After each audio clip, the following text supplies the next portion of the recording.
இன்றே டவுன்லோட் செய்து உங்கள் ஃபேவரட் ஷோக்களை என்ஜாய் பண்ணுங்க. திவ்யா, நான் சொல்றத கேளு.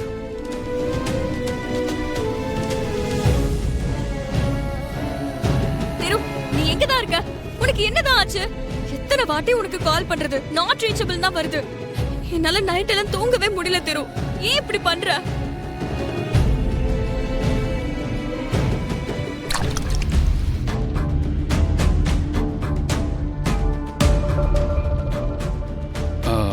Divya, I am very sorry. Car tower இல்லாத இடத்துல பிரேக் டவுன் ஆயிடுச்சு. அதனாலதான் தப்புதான். நான் உனக்கு இன்ஃபர்மேஷனை பாஸ் பண்ணிருக்கணும். மெக்கானிக் வேற கிடைக்கல.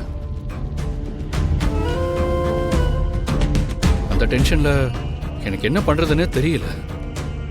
நீ பேசுறது எதுவுமே நம்புற மாதிரியே இல்ல. உன் பேச்சு குழப்பமாவே இருக்கு.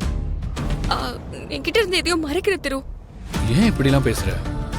என்னை பத்தி உனக்கு தெரியாதா? நான் எதையும் மறைக்கல. என்ன நம்பு திவ்யா. சரி, நம்புறேன். எனக்கு உன்னை உடனே பார்த்தாகணும்.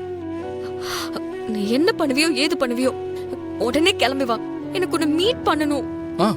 சரி, நம்ம மீட் பண்ணலாம். நீ எனக்கு கால் பண்ணலனதும் நான் என்னமோ ஏதோன்னு பயந்தே போயிட்டேன். சரி, இனிமே அப்படி பண்ண மாட்டேன். I'm sorry.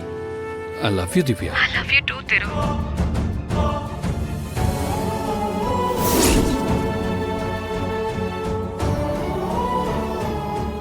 திவ்யா, என்னை பத்தி உனக்கு தெரியாதா? நம்ம லவ் பண்ண ஆரம்பிச்ச இந்த 3 வருஷத்துல உங்ககிட்ட சொல்லாம நான் ஏதாச்சும் பண்ணிருக்கேனா?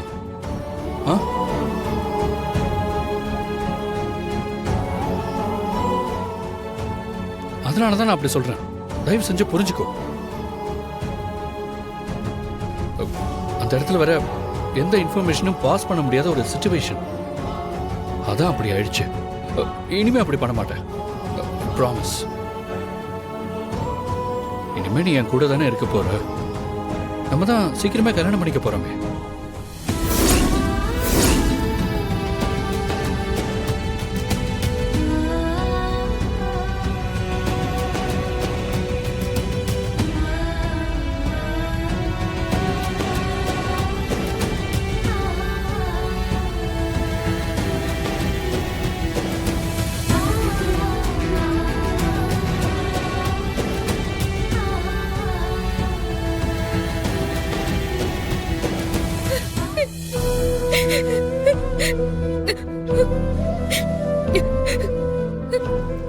அவர் போன்ல அவர் காதலிக்கிற பொண்ணு கிட்ட பேசிட்டு இருக்காரு.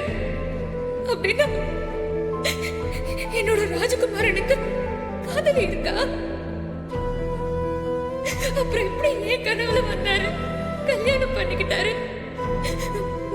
பெரியம்மா கூட எல்லாரும் சேர்ந்து கஜேந்திர மாமாக்கு என்ன ஏமாத்தி கல்யாணம் பண்ணி வைக்க நினைச்சப்போ இவர் எப்படி அங்க வந்தாரு? என்ன ஏன் கல்யாணம் பண்ணிக்கிட்டாரு? அம்மா தாயே, இது என்ன சோதனை? நான் இன்னொரு பொண்ணு காதலிக்கிற ஒருத்தரையா கல்யாணம் பண்ணிருக்கேன்.